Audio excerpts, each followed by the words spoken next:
Après Bruxelles, le professeur Dioncounda Traoré a l'Élysée ce matin. La mobilisation en faveur du Mali, les élections, le dialogue avec le MNLA ont été les sujets évoqués avec le président français qui a rappelé encore une fois que les élections doivent se tenir à la date indiquée et sur l'ensemble du territoire. Retour de l'administration dans les régions libérées, Tombouctou reçoit ses premiers agents de la police et de la protection civile, des éléments prêts à remplir leurs devoirs malgré les conditions difficiles d'installation. Demain 18 mai, une journée consacrée aux musées à travers le monde. La rédaction a choisi ce soir de faire un zoom sur la richesse du patrimoine culturel de notre pays avec les efforts en matière de conservation d'objets d'art. 17 mai, mesdames et messieurs, bonsoir et bienvenue dans ce journal. Le président de la République par intérim est à Paris depuis hier. Le professeur Dioncounda Traoré a été reçu ce matin à l'Élysée par le président français François Hollande. Parmi les sujets évoqués, bien entendu, la mobilisation internationale en faveur de notre pays, mais aussi les élections et le dialogue avec le MNLA. Les élections au Mali doivent se tenir à la date indiquée et sur l'ensemble du territoire. Le récit de nos envoyés spéciaux à Paris, Yaya Konaté et Brahima Koulibaly. Sur le perron du palais présidentiel de l'Élysée, le président Hollande accueille son homologue malien. Poignée de main chaleureuse, sourire pour les photographes et place à un entretien entre les deux hommes entourés de leurs proches collaborateurs. La séance durera plus d'une heure, une étape parisienne après Bamako et Bruxelles dans les échanges que les deux chefs d'État ont eus depuis janvier dernier, depuis que la France a accepté d'intervenir au Mali à la demande du président Traoré. Un appel au secours que le président français François Hollande considère comme une bonne décision. Il a considéré que la solidarité internationale devait être sollicitée et nous avons fait notre devoir avec les Maliens, avec les Africains et aujourd'hui l'ensemble du territoire malien a été libéré. Donc je voulais lui exprimer ma gratitude parce qu'il a eu pour le Mali la bonne attitude, pris la bonne décision, mais il ne l'a pas fait que pour le Mali, il l'a fait aussi pour l'Afrique de l'Ouest et même pour la sécurité de l'Europe et de la France. Place à présent à la reconstruction du Mali et au dialogue politique sans oublier l'organisation des élections prévues au mois de juillet. La France y tient et son président ne manque pas d'occasion de le rappeler. Le président Traoré a renouvelé que les élections devaient se tenir à leur date, ce qui est également notre position, et que toutes les conditions devaient être réunies pour que ce vote puisse avoir lieu partout au Mali. C'est-à-dire dans toutes les villes, dans tous les villages, l'administration civile malienne doit pouvoir organiser le scrutin. Il y a bien sûr l'accueil qui doit être fait pour les réfugiés et pour l'avenir d'avoir un système de sécurité qui puisse protéger le Mali et l'ensemble de la région du Sahel. Et nous allons y travailler. Reste sur le chemin de la réconciliation nationale la question de Kidal avec le MNLA qui, croit savoir la française, réclame une autonomie et rejette une solution négociée dans le cadre d'une décentralisation réussie comme prônée par le président par intérim. Pour le professeur Dioncounda Traoré, il n'y a pas de blocage, c'est juste une question de terminologie. Le MNLA est constitué de Maliens. Il est constitué de compatriotes à nous, auxquels nous avons réservé un traitement différent de celui qui a été réservé aux terroristes et aux djihadistes, avec lesquels nous allons dialoguer, avec lesquels nous allons discuter. Vous savez, les termes n'ont d'importance que le contenu qu'on y met. Il ne faut pas s'accrocher à des termes tels que autonomie, etc. Nous sommes certains que dans la décentralisation que nous envisageons et qui prévoit des transferts importants de compétences, de responsabilités et de moyens, je suis certain que le MNLA trouvera son compte et que l'ensemble du Mali n'en tirera que bénéfice. Cette visite à l'Élysée a été l'occasion pour le président malien par intérim de remercier encore une fois la France pour son intervention et son leadership dans le dossier malien. Un engagement qui, espère-t-il, ouvre une nouvelle page dans les relations entre le Mali et la France, entre l'Afrique et l'Europe. Avant Paris, le président Dioncounda Traoré était à Bruxelles, où 3,2 milliards d'euros, c'est le pactole qui a été collecté à la réunion de Bruxelles de mercredi dernier. Et selon les participants, la somme collectée sera une bouffée d'oxygène pour notre pays. Ils affirment cependant qu'il faut régler le problème du Mali dans sa dimension régionale pour vaincre définitivement les menaces qui pèsent sur le Sahel. Retrouvons nos envoyés spéciaux à Bruxelles, Yaya Konaté et Brahima Koulibaly.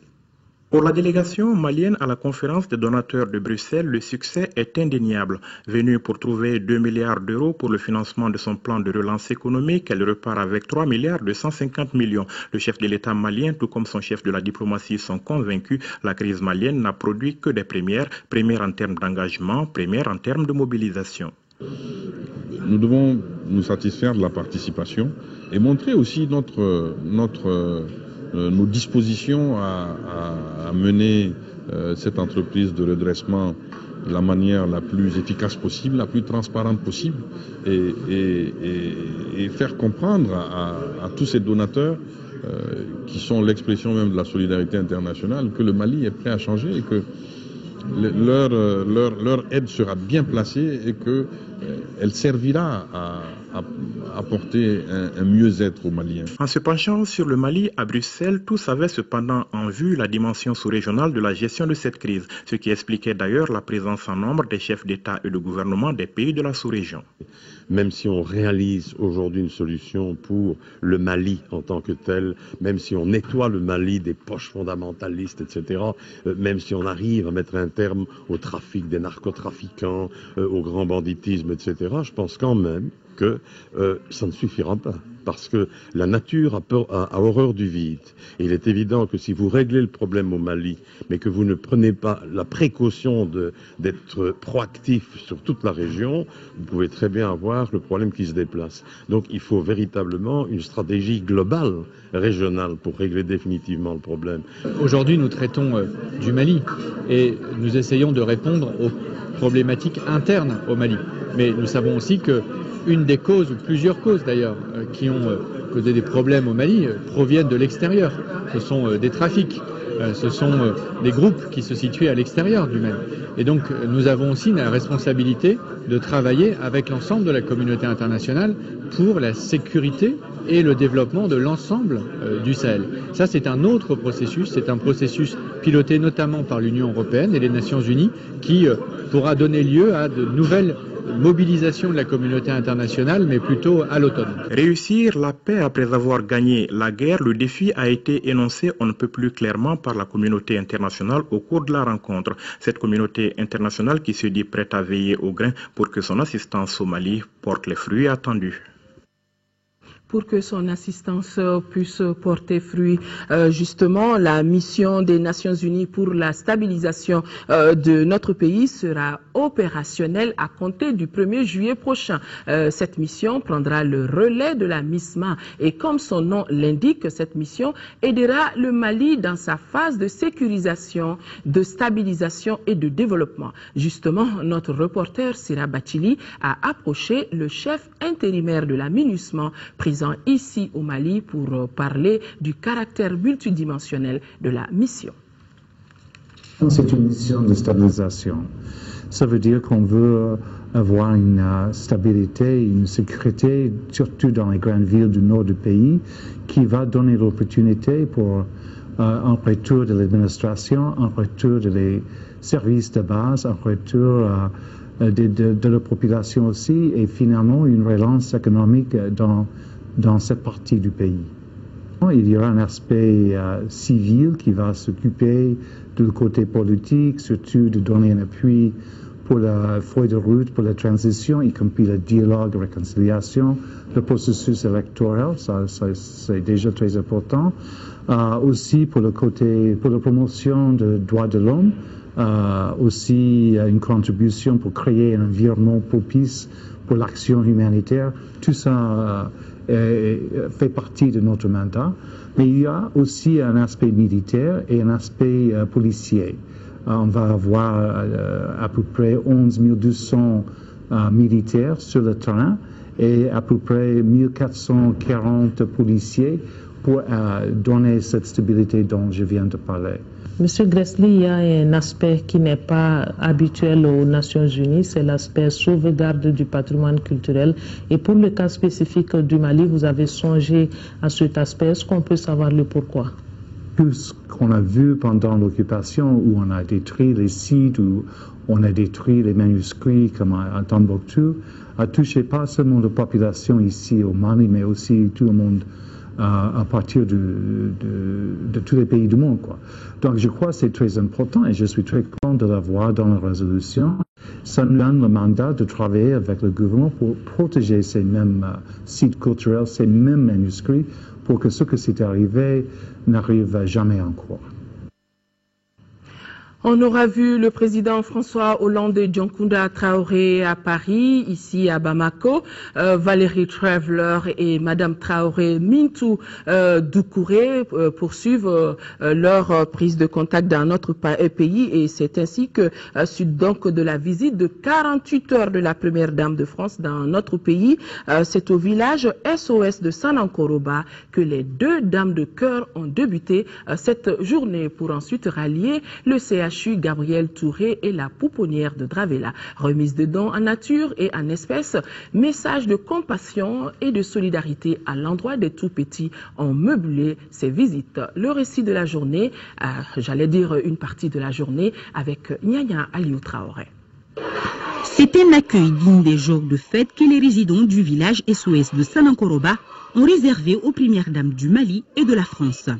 Drapeaux maliens et français en l'air, chant de bienvenue à Tata Valérie et Mintou et surtout cette grande effusion d'amour à chaque halte entre ces deux mamans et les enfants orphelins sont autant d'instants forts.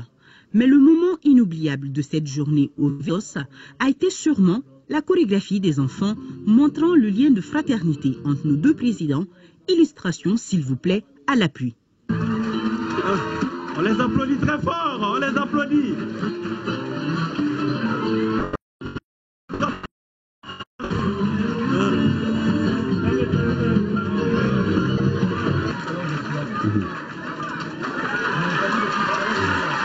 Merci beaucoup. Merci, on les applaudit très fort. Alors, merci beaucoup. Cette visite au village SOS de Sanankoroba est une preuve de plus de la grande générosité des deux premières dames, car elles ne sont pas venues les mains vides. Nous sommes venus ici à Sanankoroba pour apporter notre modeste contribution aux enfants du village SOS. Cette contribution constituée de lait, de pâtes alimentaires, de sucre, de couscous et un montant d'1 million de francs CFA. Nous avons apporté quelques éléments symboliques alimentaires ou des cadeaux pour les enfants, des jouets offerts par la société Ecofier que je remercie. Mais ça ne suffira pas, il faut beaucoup d'aide et je me permettrai de continuer à servir de relais. Après Sanankoroba, cap sur le CHU Gabriel Touré et la pouponnière de Dravela. Au premier endroit, les premières dames ont visité le service d'urgence, d'oncologie et le service néonatal. À la vue des bébés, la première dame de France s'est vue investie d'une mission. Je ne sais pas qui pourrait ne pas avoir envie de faire plus là quand on vient de voir des enfants en souffrance comme ça. Et à ceux qui me diront pourquoi vous ne vous occupez pas des enfants français, je dirais peu m'importe la nationalité d'un enfant qui souffre. En quittant l'hôpital, des kits de jouets et de pèse-bébés ont été offerts aux différents services visités. Même action de bienfaisance à l'endroit des tout-petits de la pouponnière de Dravela. Pour clore cette journée marathon, un déjeuner a été donné à l'honneur de la première dame de France par Traoré Mintou Doucouré. Cérémonie au cours de laquelle Valérie Trierweiler a été faite citoyenne d'honneur de la ville de Bamako. La première dame de France quitte ce soir Bamako pour Paris. Avant donc son départ, elle a animé un point de presse face aux journalistes. Elle a donné les raisons de sa présence dans notre pays et réaffirmé son engagement pour soutenir Madame Traoré Bintou Doucouré, l'épouse du chef de l'État, dans ses actions humanitaires. Ndeye Sissoko. À peine 30 minutes, c'est le temps qu'aura duré cette conférence de presse de la première dame de France qui avait à ses côtés la première dame du Mali. Après avoir expliqué qu'elle était impatiente de redécouvrir notre pays pour la 3e fois, Valérie Trierweiler s'est réjouie d'avoir pu apporter sa contribution au Mali en aidant les femmes et les enfants en ces moments difficiles, gage de victoire pour une sortie de crise. C'est avec beaucoup de bonheur que je suis là, vraiment. C'est la 3e fois que je viens au Mali. J'étais venue en 2003, j'étais venue en 2007, j'étais allée à Tombouctou, j'étais allée à Mopti, mais cette fois-ci, je n'oublierai jamais parce que ce que j'ai ressenti là était énorme. Le Mali a besoin de beaucoup de choses en termes d'humanitaire et on voulait appeler au don, attirer l'attention sur ce qui manquait encore, rappeler que la France était là pour la libération et qu'elle est là pour la construction. Donc j'espère qu'on aura réussi à faire passer ce message-là. Les questions des journalistes français et maliens ont porté entre autres sur les différents dons offerts, la possible création d'une fondation au nom de la Première Dame de France, ses ambitions et la suite du partenariat entre les 2 premières dames. Et l'on n'oublie pas l'épineuse question de l'adoption des enfants maliens par des étrangers. Pour y répondre, les 2 premières dames ont sollicité le concours du ministre de la Famille, de la Promotion de la Femme et de l'Enfant. Ishata Al-Watassaï dira que pour le moment, aucune adoption de ce genre n'est possible au Mali. Le Code de la famille l'interdit. Retenons de cette visite humanitaire de Valérie Trierweiler que plus de 99 millions de francs CFA de dons ont été remis par les 2 premières dames et que 325 millions de francs CFA sont disponibles pour les régions du Nord pour les aider dans l'agriculture et l'élevage.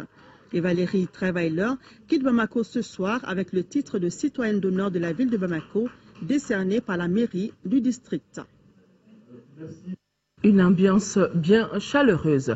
L'actualité sur un autre plan, la revue à mi-parcours du programme de développement des secteurs sociaux était au centre d'une rencontre qui a ouvert ses travaux ici à Bamako. L'ambassade du Royaume des Pays-Bas, en concertation avec d'autres acteurs, a décidé de financer les activités de ce programme.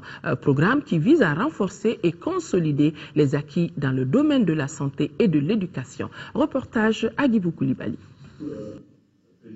La revue du programme de développement des secteurs sociaux dont il est question à cette rencontre de Bamako est une initiative de l'ambassade du Royaume des Pays-Bas. Elle vise à consolider les acquis et répondre aux besoins croissants des populations en matière de santé et d'éducation.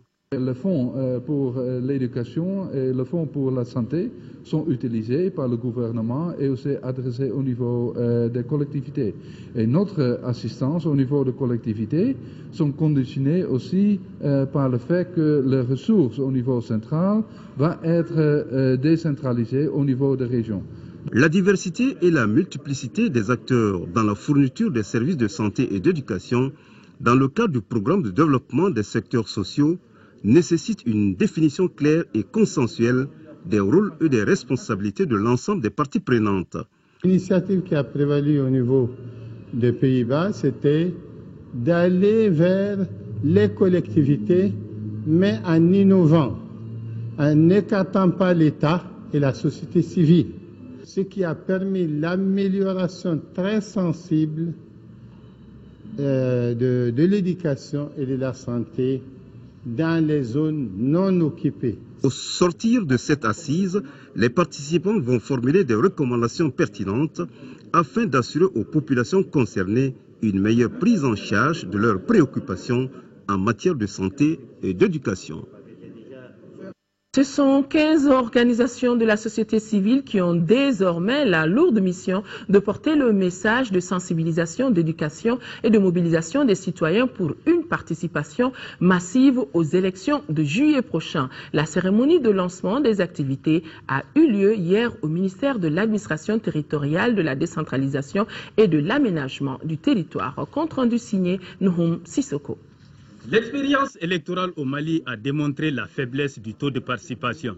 Pour faire face à cette insuffisance, le programme d'appui au processus électoral au Mali, PAPEM, a retenu une quinzaine d'organisations de la société civile pour des actions de sensibilisation.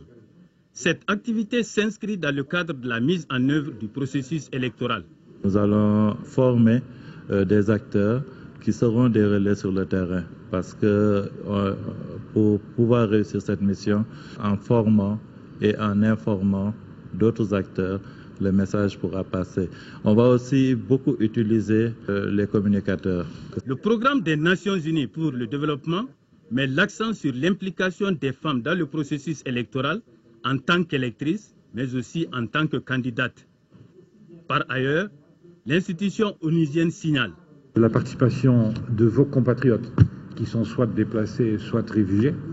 Donc, pour assurer une forte participation de tous les Maliens, les questions de sensibilisation, d'éducation et de mobilisation sont extrêmement importantes. Sans cela, le taux de participation restera faible. Ces élections doivent permettre au Mali de se doter d'institutions stables, crédibles et acceptées de tous. Pour y parvenir, chacun doit s'y mettre. Je saisis l'occasion qui m'est offerte pour inviter toute la population malienne à se joindre aux activités de sensibilisation et à soutenir les acteurs sur le terrain. Le ministre a remis aux représentants de la société civile un exemplaire du kit de sensibilisation. Retour de l'administration dans les régions libérées, la police et la protection civile sont de retour à Tombouctou. Près d'une soixantaine d'hommes ont pour mission de contribuer à la sécurisation des populations. Nonobstant le manque de logistique, ces éléments sont prêts à remplir leurs devoirs. Cette assurance a été donnée au gouverneur en visite au niveau de ces deux structures. Yeya Tandina depuis Tombouctou. La direction de la protection civile installée il y a quelques jours fut la première étape de la visite du gouverneur. Avec une trentaine d'hommes détachés pour la protection des populations de la 6e région, malgré les difficultés liées à l'état des bâtiments et l'équipement en cours d'acheminement, les éléments, selon le directeur, ont le moral au beau fixe. On a remarqué depuis notre arrivée, effectivement, les gens commencent à s'y balader dans les rues. Vraiment, c'est un sentiment de confiance. Quant à la direction régionale de la police, sont rassemblés les éléments des commissariats de Diré et Tombouctou. 78 éléments ont pour mission de sécuriser des personnes et leurs biens. Nous venons jouer notre partition dans la mission parce que vous savez que les missions militaires et les missions de police sont un peu différentes. Donc la cité a toujours besoin de la police. Donc c'est pour cette raison que les autorités ont décidé, bien que les conditions ne soient pas tout à fait réunies, pour que nous soyons là. C'est juste pour les mettre en confiance. Renouveler un peu notre engagement de pouvoir continuer la mission qu'on a laissée pour un temps et de reprendre avec beaucoup plus d'ardeur. Donc leur présence est très significative à l'endroit d'abord de la population de Tombouctou, mais aussi aux parents de ceux qui sont ici, qui sont ailleurs qu'à Tombouctou. Cette visite du gouverneur dans ces deux structures lui a permis de faire l'état des lieux des bâtiments endommagés. Assurance a été donnée que les conditions seront améliorées les jours à venir. De Tombouctou, on se rend à Kayes, où le gouverneur de la région a rencontré hier ses homologues de Tambacounda et de Kédougou. Tambacounda et Kédougou sont deux régions frontalières du Sénégal avec le Mali. Au centre de la rencontre, la coopération transfrontalière entre nos deux pays. Jafar Aïdara pour le compte-rendu. Cette rencontre sur le bornage de nos frontières est la suite de celle tenue à Dakar en avril dernier sur la coopération transfrontalière entre le Mali et le Sénégal. Elle a permis au directeur national des frontières de faire le rappel des résultats de la rencontre de Dakar sur la coopération transfrontalière, de définir les rôles et responsabilités du comité de pilotage et procéder à l'élaboration d'un chronogramme d'activité pour le comité de pilotage pour la période 2013. Ce comité a été mis en place et c'est le gouverneur de Kayes qui en est le président. C'est une décision de l'Union africaine de borner et de faire une démarcation de toutes les frontières de l'Afrique dans un délai de 4 ans. Le comité de pilotage a créé une commission technique mixte de mise en œuvre des activités de coopération transfrontalière dans la zone d'intervention, que sont, entre autres, la sensibilisation des populations des communes concernées. Ce comité de pilotage va nous permettre de suivre et d'orienter toutes les actions qui vont être menées dans le cadre du bornage de la frontière. Et ce projet-là a l'appui stratégique du partenaire allemand à travers la coopération allemande, la GIZ. La commission technique mixte est composée côté malien des préfets, des présidents des conseils de cercle, des chefs de cantonnement forestier de Kayes et de Kéniéba, Côté sénégalais, les préfets, les représentants des présidents des communautés rurales des départements et les chefs de secteur des eaux et forêts de Saria et de Bakel. L'orpaillage, le sujet reste d'actualité en deuxième région. La commune rurale de Nouga, dans le cercle de Kangaba, est une zone d'orpaillage anarchique où vivent quelques 20 000 migrants. Banditisme, criminalité, justice expéditive avec mort d'homme, voilà le calvaire que connaissent les occupants de l'espace minier de Kobada et environ. Des occupants qui se sont installés sur ce site de façon illégale et ce site appartient à une compagnie minière African Gold Group. Devant cette situation donc, les ministres en charge de la sécurité et des mines ont décidé de l'évacuation des orpailleurs illégaux. Le point avec Seydou Traoré. Sur le site minier de Kobada, dans le cercle de Kangaba, l'exploitation anarchique des orpailleurs dépasse tout commentaire. L'environnement est détruit et la carrière mal exploitée. Aujourd'hui, avec la présence des gendarmes et des gardes, cet espace privé est laissé à son promoteur. African Gold Group, avec ses 215 km² dans la zone, avait, selon ses responsables, fait recours à toutes les voies possibles de sensibilisation. La société a utilisé tous les moyens de sensibilisation. Le préfet de Kangaba est au courant. La direction de la géologie, le ministère a envoyé des missions avec le colonel-major Alaï Diakité, avec les autres hauts fonctionnaires de la défense des autres ministères. Impossible, nous n'avons trouvé aucun moyen pour les sensibiliser, mais je crois que les gens étaient déterminés par tous les moyens pour détruire la société AGG. Situé à quelques 200 km de Bamako, c'est une sorte d'orpaillage moderne illégal qui est exercé dans ces zones de Kobada, avec des gros moyens comme les pelles mécaniques, des camions bennes, les machines crasseuses et autres matériels utilisés avec ces risques. Ce n'est plus l'orpaillage, c'est des miniers clandestins qui viennent frauduleusement exploiter ce minerai qui est un patrimoine national. Et en fin de compte, personne n'en profite. C'est face aux dangers constatés sur le site et les incidents récents survenus entre les orpailleurs que le ministre des Mines a saisi son homologue de la sécurité intérieure et de la protection civile. Des forces de sécurité sont intervenues. Notre mission consistait à interdire ces coins que vous voyez, un véritable cimetière de nombreux orpailleurs. On a pu mettre ces gens-là hors du site. Aucun coup de feu n'a été tiré jusqu'à ce jour, 13 mai.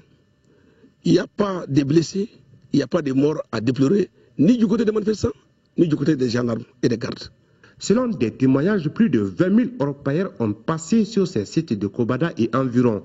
Des orpailleurs constitués de nombreux étrangers des pays voisins et des Maliens venus de partout à l'intérieur du pays. Voilà qu'on n'a pas fini de les déguerpir et il y a un collectif des orpailleurs déguerpis qui vient de voir le jour et la semaine dernière, le collectif a donné un point de presse ici à Bamako. Le collectif déplore déjà des dégâts matériels et humains occasionnés par les actions musclées des forces de sécurité lors de l'opération. Le vice-président du comité d'organisation et de gestion du collectif au micro de Agali Aguissa. À notre grande surprise, il y a les forces de l'ordre qui ont été envahies tous les sites. Il y a presque environ 70 000 personnes à Forogo là-bas.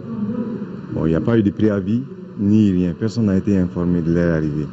Sur un site minier, 80 à 90% travaillent sur la base du crédit. Toi, tu es un commerçant tout de suite. Tu sers des distributeurs. Tu donnes tes marchandises aux gens, juste après la descente, ils viennent te payer. Donc tu ne sais pas là où il loge, d'où est sa provenance, ça c'est ignoré de tout le monde. Donc vraiment on traverse une situation vraiment très très désastreuse. Ce qu'on attend de l'État, les retours de la population dans leur travail.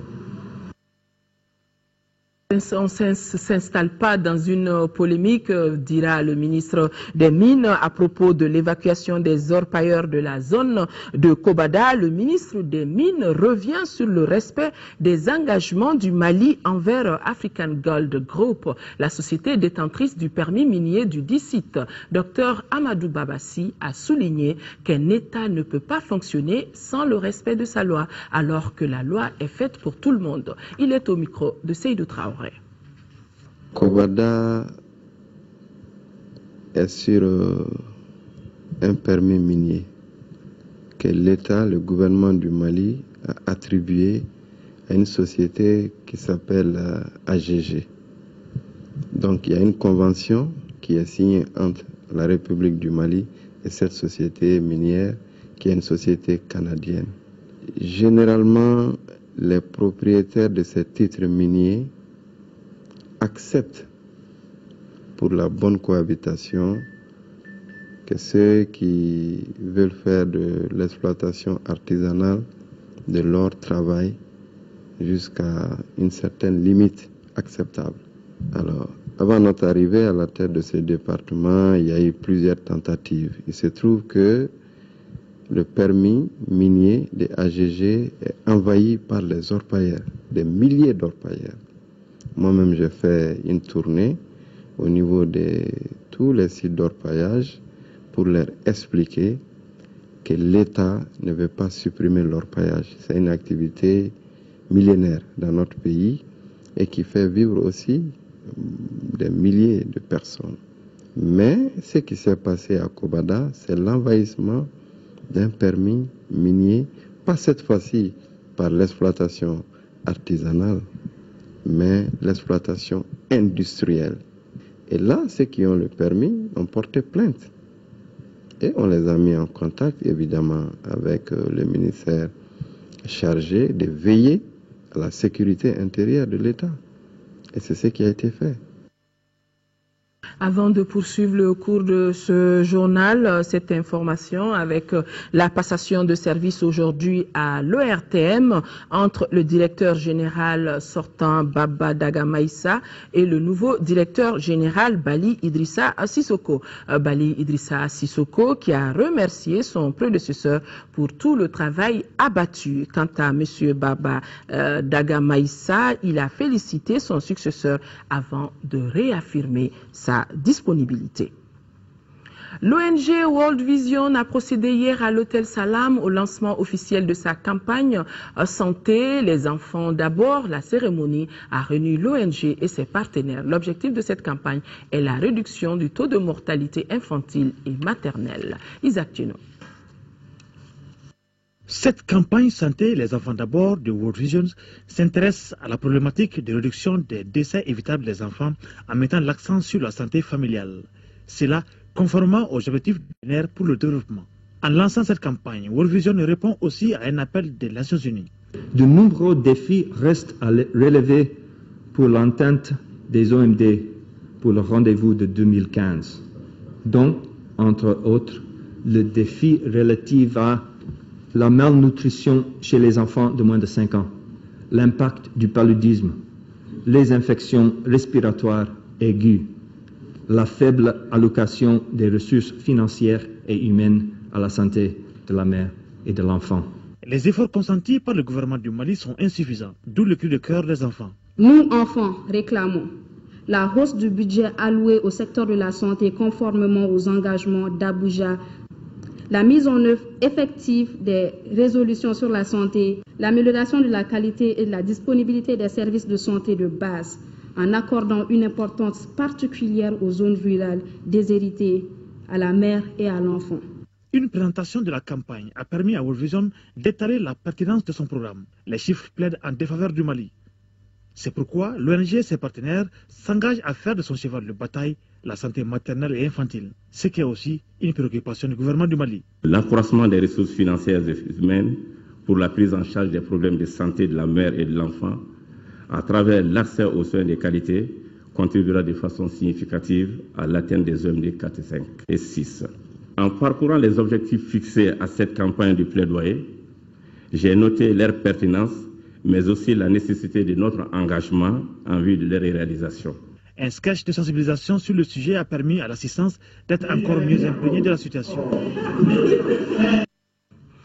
Le Centre régional d'énergie solaire de Bamako a servi de cadre pour abriter le 12e congrès ordinaire du syndicat national des constructions civiles, des mines et de l'énergie. Après 2 jours de travaux, les congressistes ont pu mettre en place un bureau exécutif. Reportage Garibou Pérou. Fousseni Touré a été réélu secrétaire général du SINACOM au cours de ce 12e congrès ordinaire du syndicat national des constructions civiles, des mines et de l'énergie pour un autre mandat de 5 ans. Cette mandature coïncide à un moment où le pays, agressé dans sa chair par des terroristes, emprunte la voie de la construction et du développement. Nous venons de nous doter d'instruments légaux qui vont nous permettre de diriger le bateau SINACOM à bon port. Qui peut parler du développement d'un pays après crise sans parler de construction de routes, sans parler de l'eau potable? Et qui peut parler du développement d'un pays en crise sans parler de l'électricité et de l'eau? Certes, le SINACOM peut engager une lutte pour défendre les intérêts professionnels, économiques et sociaux des travailleurs, mais il restera dans une certaine mesure un partenaire clé dans l'accomplissement des devoirs. C'est vrai, vous êtes un syndicat, mais il y a un côté qu'il ne faut jamais négliger, et ça, je tiens à le dire haut et fort, vous le faites déjà. Un syndicat, c'est aussi une force de proposition. Un syndicat, ce n'est pas seulement revendiquer. Un syndicat, c'est aussi remplir ses devoirs. Le SINACOM est composé de 4 sections nationales, à savoir la section des constructions civiles, la section des ressources géologiques, minières et des industries, la section de l'énergie et la section des ressources hydrauliques. Ce bureau exécutif de 43 membres est issu de ces différentes sensibilités. Les travailleurs recommandent au plan politique, professionnel, économique et social au gouvernement la réduction des tarifs d'électricité et eau, la relecture du statut général des fonctionnaires, entre autres, afin de créer une condition de vie agréable des bénéficiaires. Clôture du 2e congrès ordinaire de Ansardine International Mali. À l'issue des travaux, un bureau de 19 membres a été mis en place et il a été retenu la création d'une radio et d'une chaîne de télévision, la publication d'un livre sur l'association et la suppression des droits d'adhésion. Moussa Fane. Au terme de 4 jours de travaux, les congressistes de Ansardine International ont mis en place un nouveau bureau de 19 membres. Pour le nouveau président Modibo Diallo, le bureau ne peut compter que sur ses propres ressources pour la réalisation de ses activités. Nous avons l'espoir, parce que nous avons des militants qui sont bien déterminés et qui sont engagés également. Donc, moi je pense que je confirme mes militants. Nous allons essayer d'aboutir à nos objectifs. Nous allons atteindre tous les objectifs s'il plaît à Dieu. Il y a la création des madrasas, la création des hôtels, la formation. Il y en a beaucoup. Le guide spirituel de Ansardine International Ousmane Chérif Mandane Aïdara a invité les participants à plus de cohésion pour le bon fonctionnement de l'association. Il a également invité tous les Maliens au pardon et à la réconciliation. C'est pour leur faire beaucoup de bénédictions et puis beaucoup d'encouragement aussi. On est très très content du bureau sortant et puis on demande beaucoup à le bon Dieu d'aider le nouveau bureau. Le Mali aujourd'hui a besoin de se réconcilier et donner les mains, oublier tous les passés. Ça c'est demandé à tous les Maliens aujourd'hui. Je souhaite que vos recommandations puissent être appliquées à la lettre.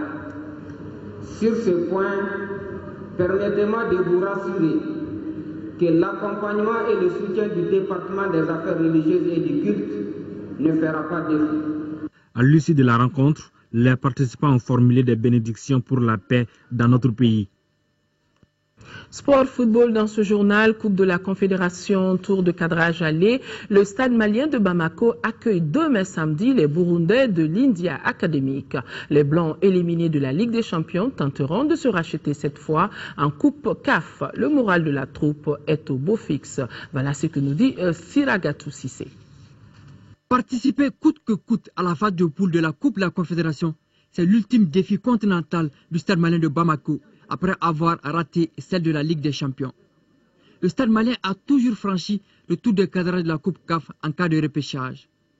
Cette seconde campagne des Blancs débute avec la réception des Burundais de l'Idia Ludique Académique. Un match aller déjà capital. Ce samedi, le stade malien jouera pour la première fois contre un adversaire pratiquant un football peu familier à lui. L'objectif reste maintenant de rentrer dans la phase de poule de la CAF Bon, on ne connaît pas l'équipe, mais ce qui est sûr, ce n'est pas une petite équipe. S'ils sont arrivés là, ça veut dire qu'ils sont bons. On a préparé les matchs comme on a préparé les autres matchs précédents. On va tout mettre en œuvre pour pouvoir se qualifier en phase de poule. Parce qu'on s'est dit au moins pour pouvoir sauver notre saison. Parce que chaque année, soit on est champion, soit on est deuxième, mais il nous faut au moins une qualification en compétition africaine. En face, il y aura Liga Lydique Académique de Burundi, un club de la capitale créé en 1972. Après 11 journées de championnat disputés, il occupe la 5e place avec 18 points et 2 matchs en retard. Pour en arriver là, les Burundais ont successivement éliminé les Rwandais de FC Police au tour préliminaire, les Congolais de Dairing Club Motema Pembe en 16e de finale et les Ivoiriens de Lassak Mimosa en 8e de finale. C'est donc une équipe à prendre au sérieux. On est venu avec une bonne esprit d'équipe et on espère faire un bon match. Et à partir d'ici au Mali, on va gérer ce match pour faire un bon résultat à partir d'ici au Mali. Les académiciens ont à leur palmarès au plan national 2 Coupes du Burundi, gagnées 2 fois d'affilée, 2011 et 2012, plus une Super Coupe en 2012. Ils ne comptent que 2 participations, toutes en Coupe de la Confédération. Le déplacement ce samedi au stade Modibo Keïta pour ce duel Stade Malien de Bamako, Liga Lydique Académique de Burundi, en vaut la peine. Et le coup d'envoi, c'est demain, donc 18h au stade Modibo Keïta. Demain, 18 mai, est une journée consacrée aux musées à travers le monde. En prélude à cette journée, nous vous proposons un gros plan sur 3 musées de notre pays, à savoir le musée national, le musée des armées et celui de Bamako. La richesse du patrimoine culturel malien explique les efforts du pays en matière de conservation d'objets d'art. Dossier signé chez Koumar Sangaré et Adama Kamara. Notre pays, le Mali, peut se glorifier de posséder le plus riche patrimoine archéologique d'Afrique de l'Ouest. Le musée joue un rôle essentiel dans la mise en valeur de ces trésors inestimables. C'est donc une institution qui peut être privée ou publique, bien entendu, mais qui a pour vocation de conserver le patrimoine et de le mettre à la disposition du public. Hein? C'est fondamentalement ça.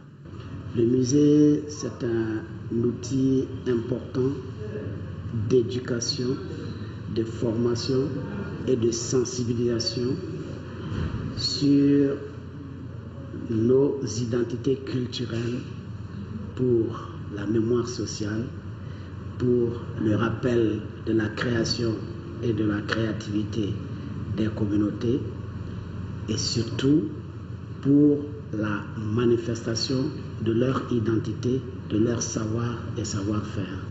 Plus de 12 000 pièces provenant des objets collectés à partir des fouilles archéologiques, des traditions textiles et autres arts rituels de nos sociétés sont exposés en permanence et conservés dans les règles de l'art par le musée national. Les salles sont climatisées et sont sous vidéosurveillance. En outre, les vidéoprojecteurs sont installés dans les galeries. Objectif, expliquer aux visiteurs le contexte d'utilisation des objets exposés.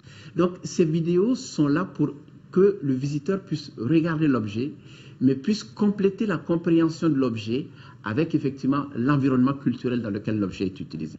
Si vous ne le savez pas, retenez que depuis 2003, le district a son musée. En effet, le musée de Bamako conserve le patrimoine historique de la ville de Bamako sous l'autorité de la mairie du district. Il comprend une salle d'objets collectés auprès des familles fondatrices de Bamako, une autre sur les photographies de la ville de la période coloniale à l'après-indépendance et une 3e réservée aux expositions temporaires. Les missions du musée de Bamako sont la recherche et la conservation des documents historiques sur la ville, la collecte, et la conservation et la diffusion du patrimoine historique, l'organisation d'activités socio-éducatives et culturelles destinées à promouvoir le patrimoine urbain. Les ambitions du pays en matière de conservation d'objets d'art ont grandi en 2005 avec la création du musée des armées. Dans ce musée, on retrouve entre autres certaines armes de nos ancêtres comme les flèches, le véhicule du premier chef d'État du Mali, le président Faye Modibo Keïta, et les premiers avions de l'armée malienne. Le musée des armées est un repère pour notre génération. Prenez par exemple la participation des Africains dans les 2 guerres mondiales. Vous verrez même qu'il y a des données chiffrées qui intéressent non seulement le programme de la 9e année, mais qui intéressent également le programme des terminales. Et vous prenez l'exposition sur la symbolique nationale, vous verrez que nous avons traité de tous les symboles de l'État, à commencer par les armoiries, l'hymne national, le sceau, les différentes institutions, jusqu'aux médailles militaires et civiles. Les musées déconcentrés du Mali bénéficient de l'assistance technique du musée national. Pour la formation de leur personnel, pour les aider à conserver leur collection, mais en fait pour être là, pour répondre à toutes les demandes techniques qu'ils sont susceptibles de nous apporter. Le manque de documentation suffisante pour un nombre important d'objets, la faible fréquentation des Maliens et l'actuelle crise que le pays traverse sont autant de problèmes que nos musées connaissent.